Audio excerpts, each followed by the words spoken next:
रामायण। रामायण एक प्राचीन भारतीय महाकाव्य है जो हिंदू धर्म के सबसे महत्वपूर्ण ग्रंथों में से एक है। यह भगवान राम के जीवन, उनके आदर्शों, कर्तव्यों और धर्म के पालन की कथा है। रामायण एक प्राचीन भारतीय महाकाव्य है जो हिंदू धर्म के सबसे महत्वपूर्ण ग्रंथों में से एक है। यह भगवान राम के जीवन, उनके आदर्शों, कर्तव्यों और धर्म के पालन की कथा है। रामायण की रचना त्रेता युग में मानी जाती है, हालांकि इसका लिखित रूप बाद में सामने आया। यह ग्रंथ संस्कृत भाषा में रचा गया और भारतीय संस्कृति, धर्म और दर्शन का आधार रहा है।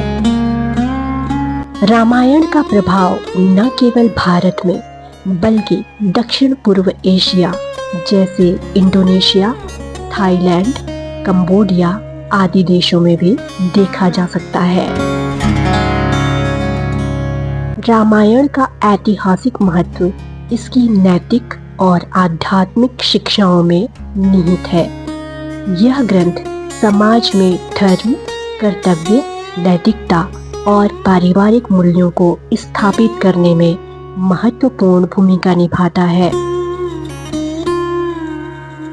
समय के साथ रामायण की कहानी विभिन्न भाषाओं में और क्षेत्रीय परंपराओं में अनुदित और पुनर्लिखित हुई, जैसे तमिल में कंब रामायण, तुलसीदास द्वारा रामचरितमानस ओझी में और अन्य क्षेत्रीय संस्करण भी है। रामायण के मूल लेखक महर्षि वाल्मीकि माने जाते हैं। उन्हें संस्कृत में प्रथम कवि भी कहा जाता है और रामायण को महाकाव्य यानी कि आदि काव्य का दर्जा मिला हुआ है। महाकाव्य रामायण का जिक्र हो और उनके रचयिता वाल्मीकि जी का जिक्र ना हो, ये कैसे हो सकता है। कहा जाता है कि वाल्मीकि मूल रूप से एक डाकू थे जिनका नाम रत्नाकर था। नारद मुनि के उपदेश से उन्होंने जीवन बदल लिया और तपस्या के बाद महर्षि बने। एक और कथा के अनुसार वाल्मीकि ने क्रौंच पक्षी के वध से उत्पन्न दुख को देखकर श्लोक में अपनी भावनाओं को व्यक्त किया, जो रामायण की रचना का प्रेरणा स्रोत बना। यह श्लोक संस्कृत साहित्य का प्रथम श्लोक माना जाता है। कभी कभी यह भी सुनने को मिलता है कि भगवान ब्रह्मा के आदेश पर वाल्मीकि ने राम के जीवन को काव्य के रूप में लिखने का आदेश दिया था। रामायण एक महाकाव्य है जो संस्कृत साहित्य की इतिहास पुराण परंपरा का हिस्सा है। इसे आदि काव्य भी कहा जाता है और यह भी मान्यता है कि भगवान ब्रह्मा के आदेश पर वाल्मीकि जी ने राम के जीवन को काव्य रूप में लिखा। आखिर रामायण में ऐसी कौन सी बात है जो उसे महाकाव्य का दर्जा देती है, आइए जानते हैं। यह संस्कृत में अनुष्टुप छंद में रचित है। इसमें राम के जन्म से लेकर उनके राज्याभिषेक तक की कथा है। यह धर्म, कर्म और सत्य के पथ पर चलने की प्रेरणा देता है। इसमें देवता, मानव, राक्षस और वानर जैसे विविध पात्र हैं।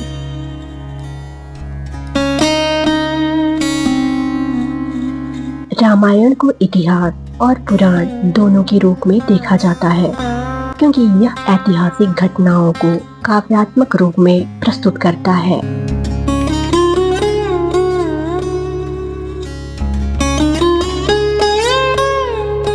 आइए अब जान लेते हैं रामायण की संरचना। आखिर उसकी संरचना में ऐसी कौन सी विशेषता है जिसके कारण उसे महाकाव्य का दर्जा मिला।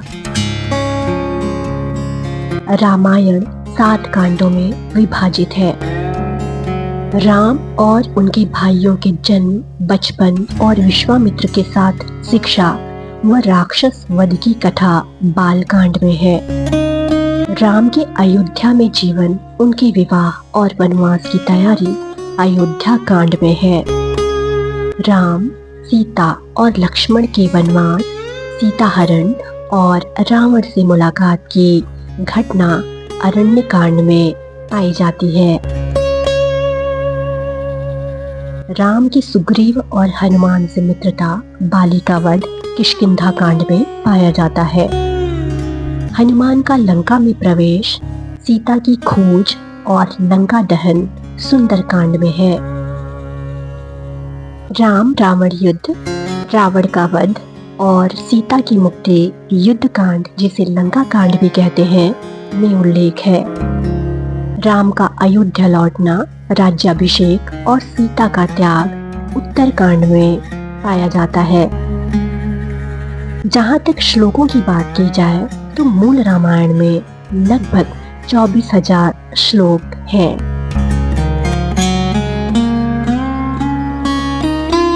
आइए अब जानते हैं रामायण की कहानी का सार।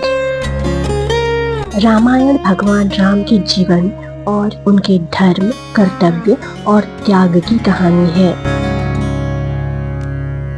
अयोध्या के राजा दशरथ और रानी कौशल्या के पुत्र के रूप में राम का जन्म हुआ। वे भगवान विष्णु के अवतार माने जाते हैं। राम का विवाह मिथिला की राजकुमारी माता सीता से होता है। दशरथ की प्रतिज्ञा और कैकेयी के वरदान के कारण राम को 14 वर्ष का वनवास स्वीकार करना पड़ता है। सीता और लक्ष्मण उनके साथ जाते हैं। लंका के राक्षस राजा रावण द्वारा सीता का अपहरण होता है।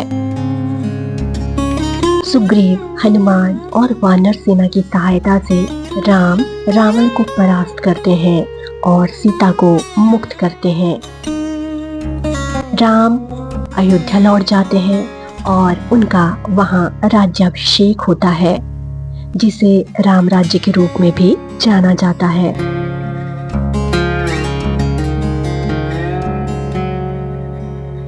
रामायण हिंदू धर्म में धर्म, कर्तव्य और नैतिकता का प्रतीक है। राम को मर्यादा पुरुषोत्तम, आदर्श पुरुष कहा जाता है।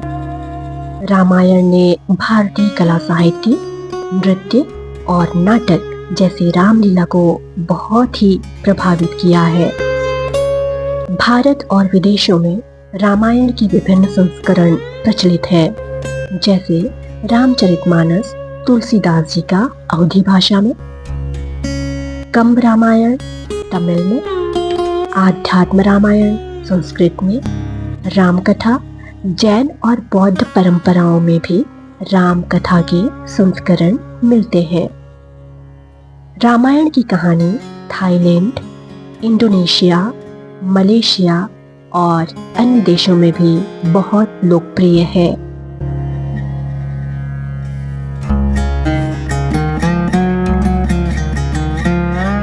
महाकाव्य रामायण के प्रमुख पात्रों के बारे में भला कौन नहीं जानता होगा। फिर भी आइए अपनी स्मृति को ताज़ा करें।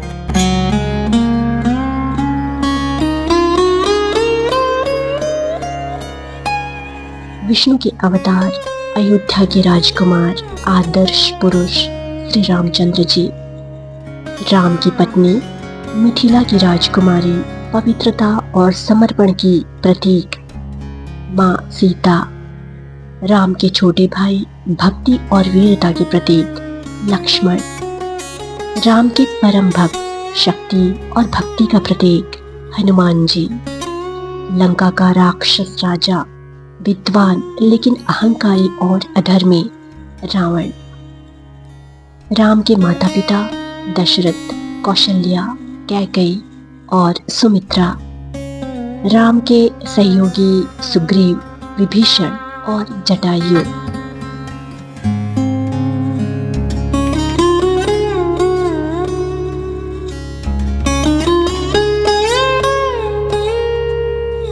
आइए अब जान लेते हैं रामायण की शिक्षा के बारे में।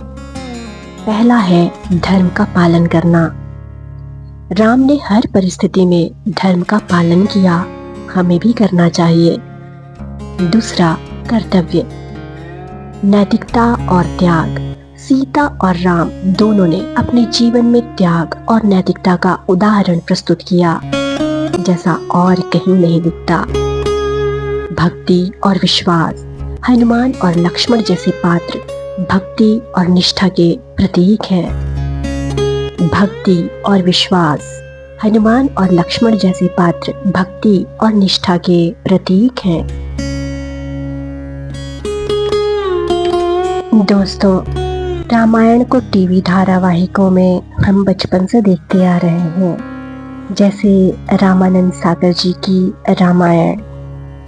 रामायण का प्रचार प्रसार फिल्मों, धारावाहिकों और कई साहित्यों के माध्यम से किया जाता है। दोस्तों, रामायण को टीवी धारावाहिकों में हम बचपन से ही देखते आ रहे हैं। याद है ना रामानंद सागर जी की रामायण। रामायण का प्रचार प्रसार धारावाहिक, फिल्मों और साहित्य के माध्यम से ही आधुनिक पीढ़ी तक पहुंचाया जा रहा है। आइए महाकाव्य रामायण के कुछ अन्य रोचक तथ्यों के बारे में भी जान लेते हैं। विद्वानों के अनुसार रामायण की घटनाएं त्रेता युग लगभग 7000 से 5000 ईसा पूर्व में हुई मानी जाती है। आइए महाकाव्य रामायण के कुछ रोचक तथ्यों के बारे में भी जानकारी हासिल कर लेते हैं। विद्वानों के अनुसार रामायण की घटनाएं त्रेता युग 7000 से 5000 ईसा पूर्व में हुई मानी जाती है। हालांकि यह ऐतिहासिक और पौराणिक दोनों दृष्टिकोणों पर निर्भर करता है।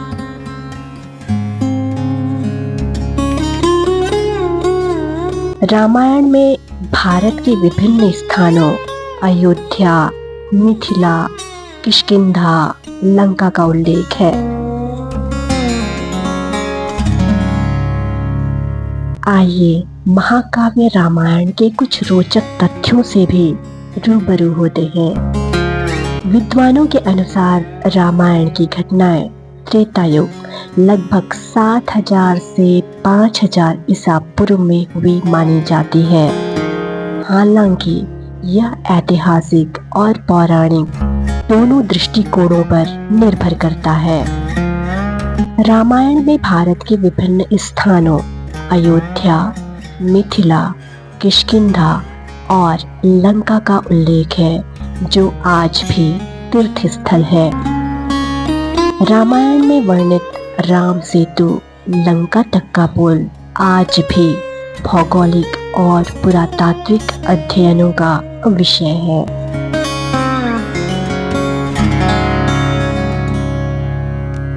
मित्रों, रामायण न केवल धार्मिक ग्रंथ है, बल्कि यह भारतीय संस्कृति, नैतिकता और जीवन दर्शन का आधार भी है। महर्षि वाल्मीकि द्वारा रचित यह महाकाव्य आज भी लाखों लोगों के लिए प्रेरणा का स्रोत है। इसकी शिक्षाएं, पात्र और कथानक समय और स्थान की सीमाओं को पार करते हैं। दोस्तों, हम चाहे किसी भी जाति, धर्म या परंपरा से हो, हमें महाकाव्यों का अध्ययन करना चाहिए। खासकर रामायण, महाभारत और भी बहुत सारी किताबें। दोस्तों, महाकाव्य रामायण के बारे में आपको ये जानकारी कैसी लगी, कमेंट करके जरूर बताइएगा। धन्यवाद।